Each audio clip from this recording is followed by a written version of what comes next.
தமிழ் நேயர்களுக்கு வணக்கம். பிஞ்சு குழந்தைக்கும் தந்தைக்கும் நேர்ந்த கொடூரம். மருத்துவ அறிக்கையில் வெளியான அதிர்ச்சி தகவல். தன்னுடைய மனைவியை கூறிய ஆயுதங்களை பயன்படுத்தி கொடூரமாக கொலை செய்த கணவர். கடந்த ஆண்டு தந்தையர் தினத்தை முன்னிட்டு தந்தையும் அவருடைய பிஞ்சு குழந்தையும் காரில் பயணித்துக் கொண்டிருந்த வேளை திடீரென்று எதிர்பாராத விதமாக ஒரு கார் விபத்தில் அவர்கள் சிக்கிக் கொள்கின்றார்கள். இதனையடுத்து சம்பவ இடத்திலேயே அந்த பிஞ்சு குழந்தையும் காரை ஓட்டி சென்ற அந்த பிஞ்சு குழந்தையுடைய தந்தையும் சம்பவ இடத்திலேயே உயிரிழந்துள்ளனர். இதனையடுத்து உடனடியாக அவர்கள் அப்பகுதியில் உள்ள வைத்தியசாலைக்கு கொண்டு செல்லப்பட்டுள்ளதை அடுத்து ஏற்கனவே அவர்கள் உயிரிழந்து விட்டதாக மருத்துவர்கள் தெரிவித்துள்ளனர். இதனையடுத்து இந்த சம்பவம் கடந்த ஆண்டு இடம்பெற்றுள்ளதாகவும் மேலும் பிரித்தானியாவிலே இந்த சம்பவம் பதிவாகியுள்ளமையும் குறிப்பிடத்தக்கது.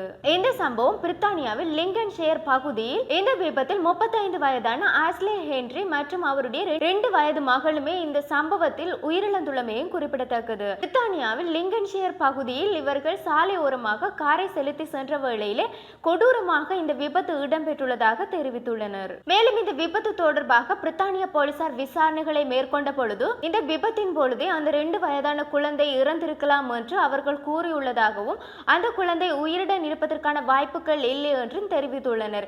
எனினும் இவர்களுடைய சடலம் அப்பகுதியில் உள்ள வைத்தியசாலைக்கு கொண்டு செல்லப்பட்டுள்ளதை அடுத்து பிரேத பரிசோதனைகளில் 2 வயதான சிறுமி துஷ்பிரயோகத்துக்கு உட்படுத்தப்பட்டிருக்கலாம் என்று மருத்துவ அறிக்கையில் தகவல்கள் வெளியாகியுள்ள நிலையில் அதிர்ச்சியை ஏற்படுத்தியுள்ளது. இவ்வாறு குழந்தை துஷ்பிரயோகத்துக்கு உட்படுத்திய பின்னதாகத்தான் விபத்தில் சிக்கி உயிரிழந்திருக்கலாம் என்றும் மேலும் இதற்கு முன்னதாக அந்த 2 வயது குழந்தையுடைய தந்தை ஏற்கனவே அவர் உயிரை மாய்த்து கொள்வதற்கான திட்டமிடலுடன் செயற்பட்டுள்ளதாக அந்த கணனியை பார்த்த பொழுது தெரிய வந்துள்ளதாகவும் தெரிவித்துள்ளனர்.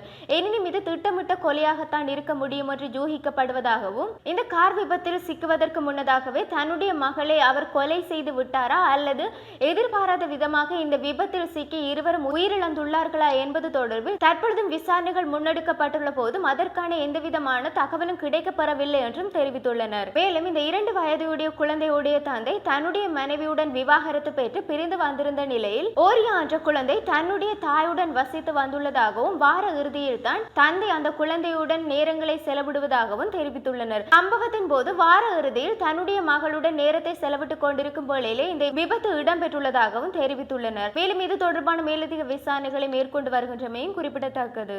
இளம் கணவர் ஒருவர் தன்னுடைய மனைவியை கூறிய ஆயுதங்களை பயன்படுத்தி கொடூரமாக குத்தி கொலை செய்துள்ளதாக தகவல்கள் தற்பொழுது சமூக வலைதளங்களில் பரவி வருகின்றது. அது மட்டுமல்லாது கொலை செய்யப்பட்ட மனைவியுடைய புகைப்படங்களும் தற்பொழுது சமூக வலைதளங்களில் பகிரப்பட்டு வருகின்றது.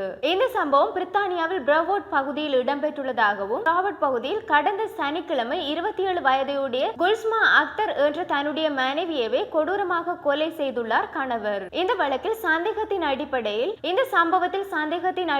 கபூர் மசீம் என்ற கொலை செய்யப்பட்ட பெண்ணுடைய கணவர் கைது செய்யப்பட்டுள்ளதாகவும் மேலும் இவர் 3 நாட்களின் பின்னதாகத்தான் கைது செய்யப்பட்டுள்ளதாகவும் தெரிவித்துள்ளனர். கைது செய்யப்பட்ட கணவர் மீது கொலை வழக்கு பதிவு செய்யப்பட்டுள்ளதை அடுத்து இவர் பொது வழியில் பயங்கர ஆயுதங்களை பயன்படுத்தி தன்னுடைய மனைவியை கொலை செய்த குற்றச்சாட்டின் பெயரிலே கைது செய்யப்பட்டு அவர் மீது வழக்கு பதிவு செய்யப்பட்டுள்ளதாக தெரிவித்துள்ளனர். இந்த நிலையில் கொலை செய்யப்பட்ட மனைவியுடைய புகைப்படமும் அவருடைய கணவருடைய புகைப்படமும் தற்பொழுது சமூக வலைதளங்களில் பகிரப்பட்டு வருகின்றது. அந்த புகைப்படத்தில் இருவரும் திருமணத்தின் போது எடுத்துக்கொண்ட புகைப்படம் தான் பகிரப்பட்டு வருகின்ற நிலையில் காதல் திருமணம் செய்து கொண்டவர்களா அல்லது உறவினர்கள் சம்மதத்துடன் திருமணம் செய்து கொண்டவர்களா என்ற கேள்வி எழுப்பும் பொழுது இருவரும் உறவினர்கள் சம்மதத்துடன் தான் திருமணம் செய்து கொண்டுள்ளமை என்பது தெரிய வந்துள்ளது.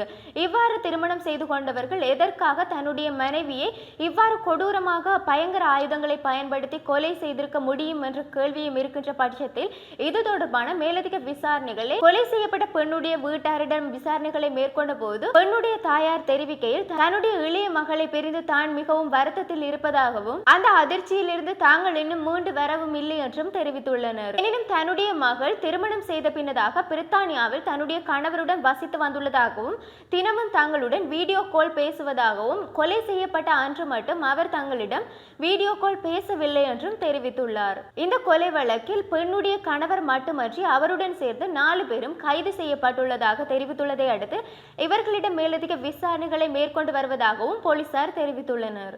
இவ்வாறு உங்களுடைய செய்திகளை அறிவதற்கு www.tubtamil24/7.com எனும் இணையதளத்தினூடாக பிரவேசியுங்கள். வணக்கம்.